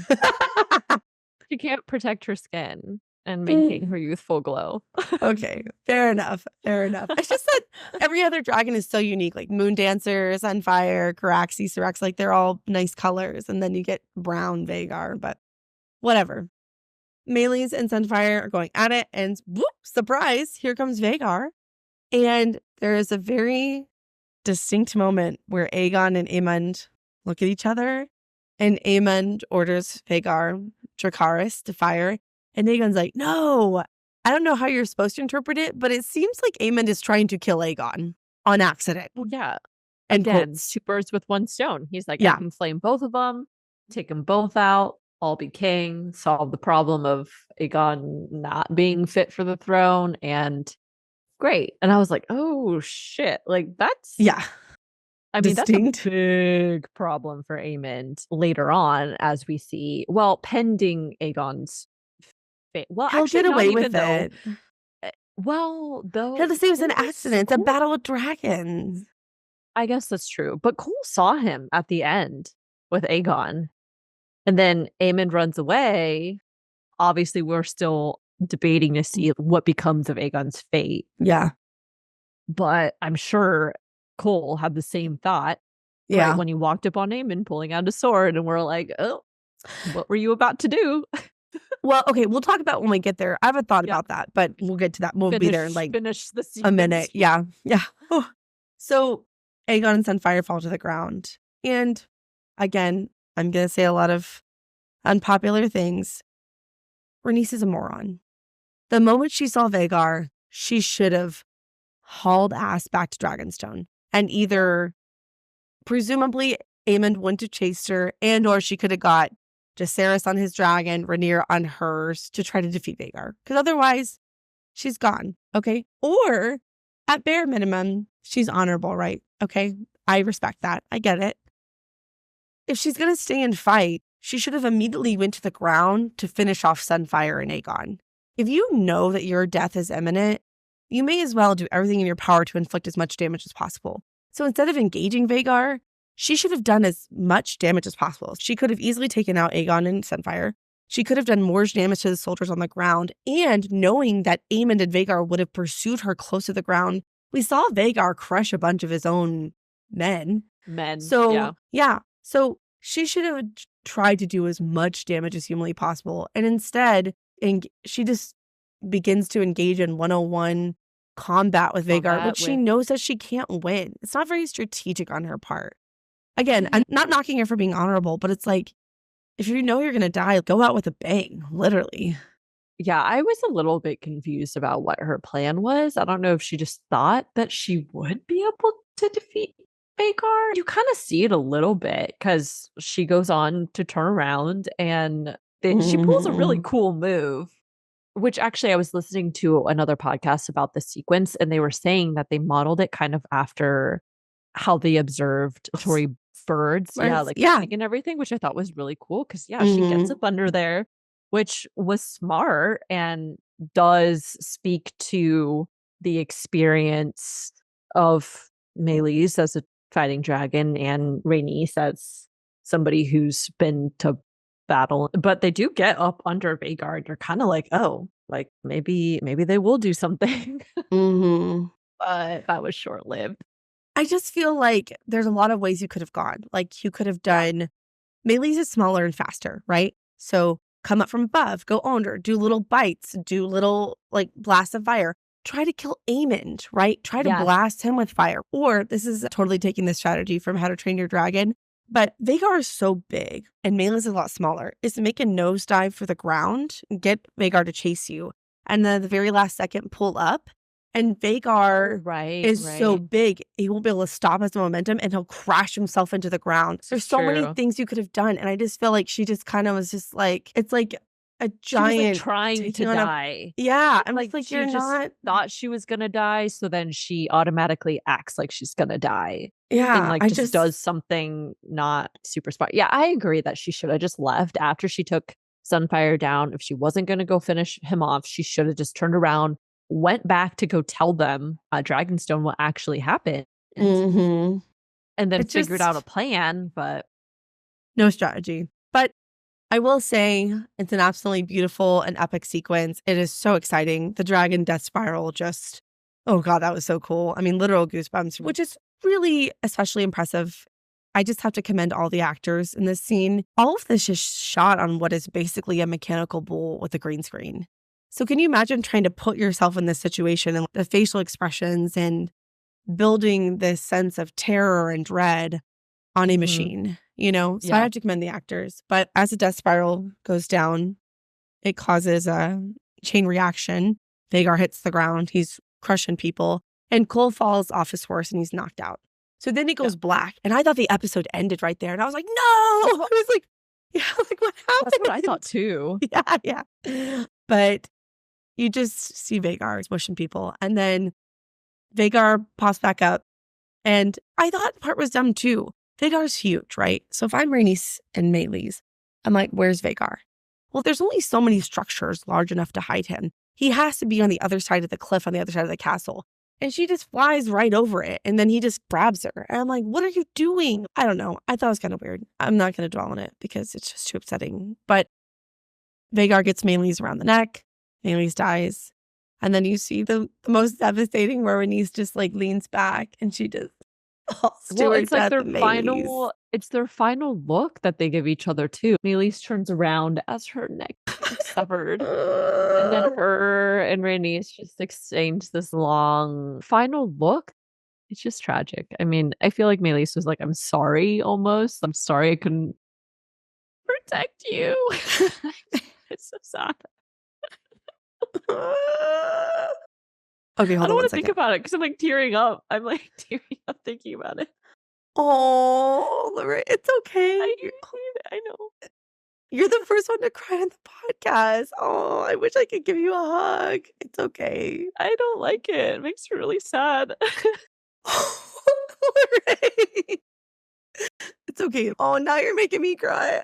Okay. I wasn't. I didn't even cry when we watched the episode, but now I'm thinking about the final moment and I'm like, oh my God, it's so sad. Okay, should we pause and then Yeah. go back? We'll be right back. All right, after a brief break, so we could go cry in our closets, we're back. And we will try and wrap this up so we can continue our crying session. Rhaenys is gone, and Cole wakes up from being knocked unconscious. And it's really very well done. It's probably not that long, but the devastation level has really escalated.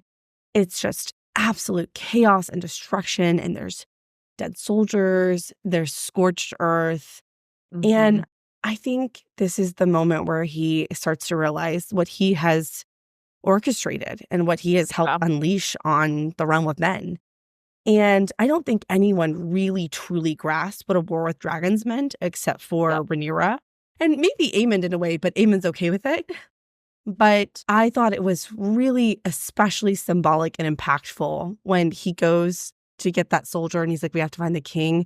And he touches them and he just disintegrates into ash. And that is really very representative of a lot of the tension of this season is that a war with dragons means fire, and fire means death, and not just normal army to army death. It means absolute devastation. Cole goes to look for Aegon and he sees Aemond walking towards Aegon. I know we just talked about this a few minutes ago. At first, when I watched it, I'm like, is Aemond taking out his sword to go finish off Aegon? But when I watched it back, it looks like he's going to sheathe it anyway. I really don't think he was going to finish off Aegon. I really don't. But there is this moment where Cole calls Aemond, and it's almost like, Aemond, what are you doing? That's the tone of how he says his name. And they look at each other, and Aemond just kind of shrugs and walks off. I also thought it was interesting when Aemond picks up Aegon's dagger, the Conqueror's dagger. Is that foreshadowing that Aemond is going to be the keeper of that dagger? I don't know. I thought that was important. And then Cole says, where is his grace? And Aemond just looks. And you see just kind of the hint of Aegon's body and Sunfire. And Cole falls to his knees. And then the episode ends. And what a freaking ending. So I have to ask you, do you think Aegon and Sunfire survive? I gotta know. I think they do for now. I think so too. Which I only speculate that because of the trailer for the next episode. That was literally the only reason. But again, I don't know long term if he does or not. He's not going to be involved with anything for quite a while and while he recovers at bare minimum. So who knows what's going to happen after that. Maybe it's not time for him to be totally dead yet, but I think Aegon and Sunfire both survive. I think Sunfire makes a full recovery after some time. I don't think Aegon does. But Sunfire literally had a wing ripped off. I didn't see that. I thought it was really burned and kind of... I think he got his wing pretty damaged, or I don't know. Maybe I was thinking of something else, but I could have sworn I saw something posted about how Sunfire's wing was ripped off, and I was like, uh-oh. I didn't see that, but again, that sequence happened so quick and it's just kind of chaos. So Yeah. my take is that Sunfire is eventually okay after time. I think Aegon will live. I don't think he'll ever fully recover. I think he will always be disabled in some way. I mean, he's probably going to have severe burns. He's probably broken many, many bones. He'll probably always have a limp or some kind of residual health issues from this. Yeah. Which makes me kind of sad because I know Aegon's not the So best, too. but I don't think he deserved this. So Yeah.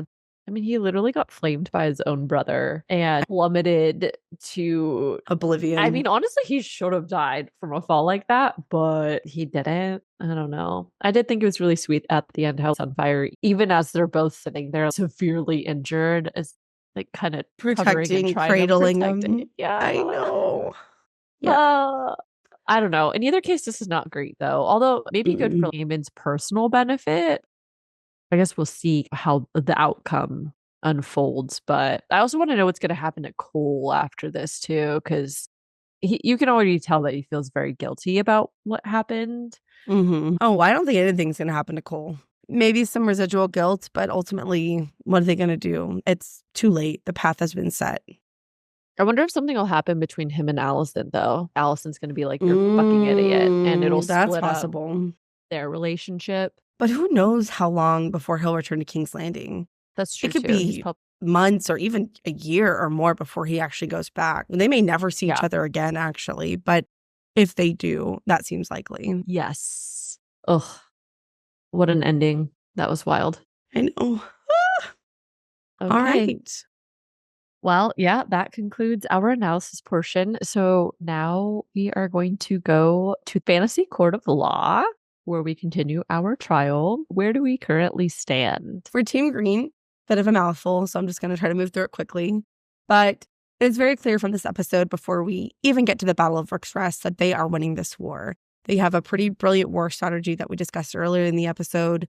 Cole is quite literally going door to door and taking each house to their cause. And in doing so, I think there are two things that are happening. He is eliminating dissent. This is evident in the scene with Lord Darklyn. If there was even a chance that a house was divided, for example, House Darklyn, it seemed like there were men who supported Aegon, men who supported Rhaenyra. He's literally eliminating by killing all of the dissenters in that house. So a house divided creates an opportunity for it to go either way. But also, if half the house wanted to defect to Rhaenyra's side, they can't because he's just flat out killing them. So any chance that Team Black is going to rally these men is gone. And then it also creates this atmosphere and mentality that they are winning. And then it creates this herd mentality, right? The more people they have, the more likely they are to win. The more likely they are to win, the more people will flock to their side. And the more they have at their side, the more likely it is they will actually win. And it just goes on and on this positive feedback loop. And so I think that is really beneficial for Team Green. Rhaenys is gone, and so is Meleys. And you can't deny that that was a formidable opponent. This is obviously a win for Team Green because they've eliminated them. And not only just Rhaenys as a warrior and Meleys as a dragon in the conflict, but Rhaenys is easily the most valuable member of Rhaenyra's council.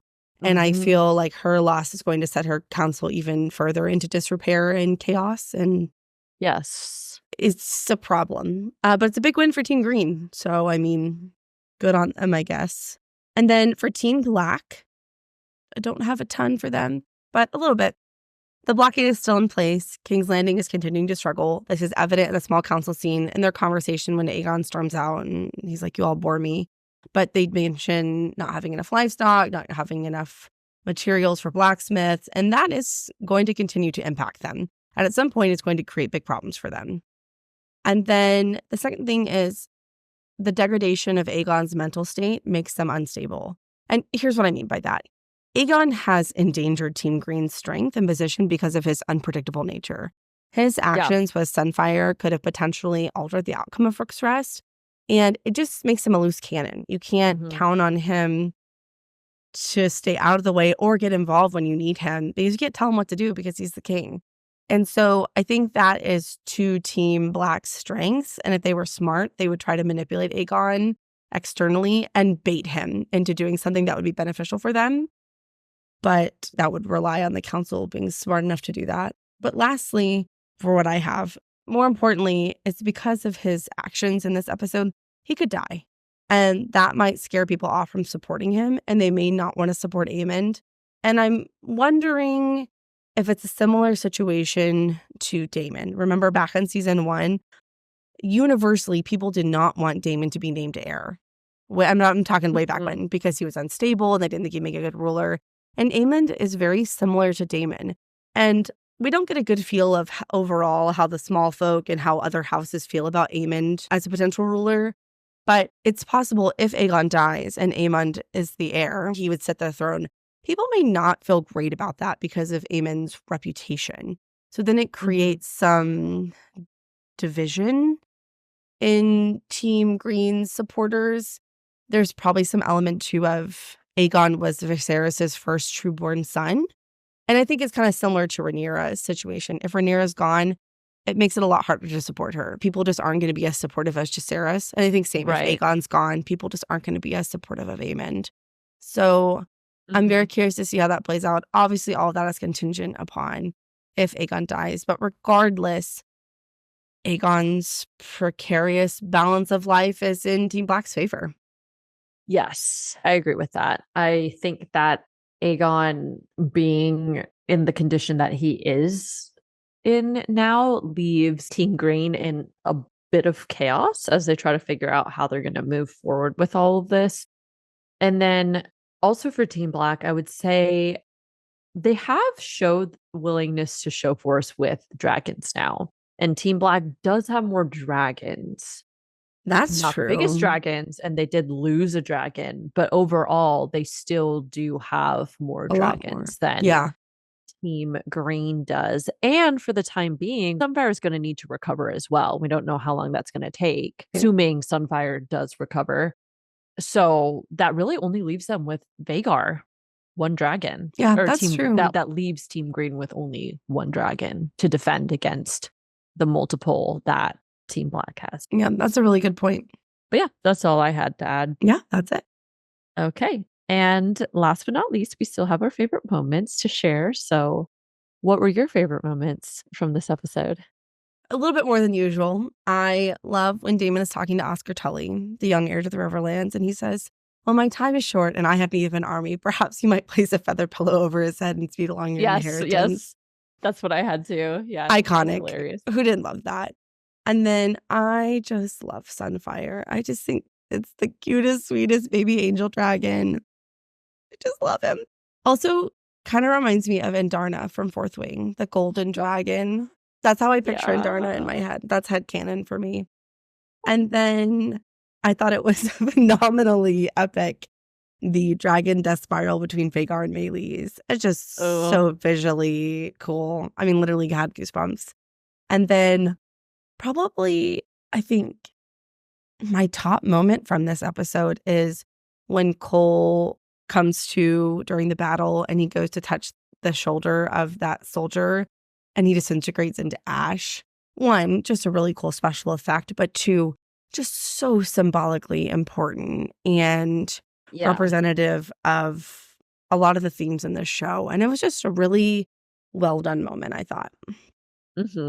I had some similar ones. My first one being Daemon's statement about killing Tully with a pillow. There's the shadow daddy that we all know and love. And then I also liked when Bela claps back at Sir Alfred and she's like, perhaps you, sir, can next sight them on your dragon. With obviously he ain't got no dragon. He ain't got no dragon. What authority do you have? Okay, Alfred. For real. None. And then I also liked when Larys makes that comment about his castle. He says that castle's more crippled than I am, Your Grace. And I was like, can I laugh at that? Is that okay? Ooh, whoops. As I just let out like a really big laugh. I'm like, well, I mean. Well, Larys said it, so.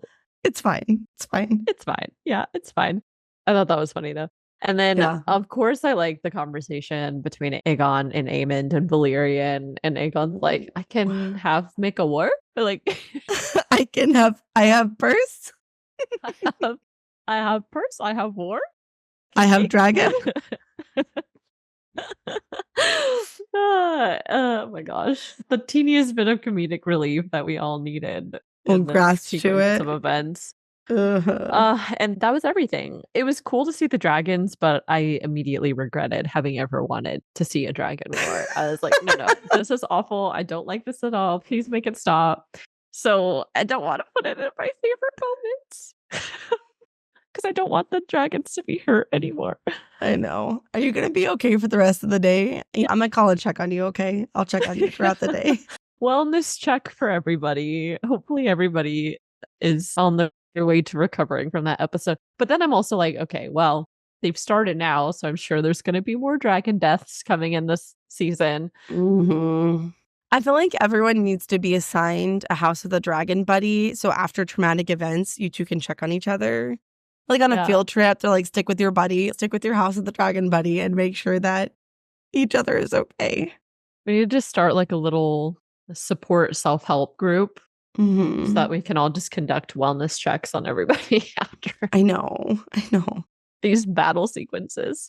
So anyways, that's all that I had for my favorite moments. And this now concludes our episode today. Thank you all so much for joining us for another episode of the Booked on Fantasy podcast. If you would like to keep up with us on other platforms, then all of our socials are linked below in the episode description. That is all that we have for you guys today. Stay nerdy, everyone, and we'll catch you all next week for House of the Dragon Season 2, Episode 5. Bye! Bye! The team he sees, this team, okay, coming out the gate strong. Kristen and Aemond have been quadding. What was it? Quadding. Have been plotting. A girl's child. A girl child? Oh, a girl. That's what it meant. Is that what she said? Yeah. Okay. Have been plotting in Aegon's words. And they have... Okay. I think I scream once an episode now. Okay. I thought it was just phenomenally. Blah, blah, blah. I thought it was phenomenally... Why can't I say that? God damn it. I'm going to say it. Okay. I thought it was phenomenally epic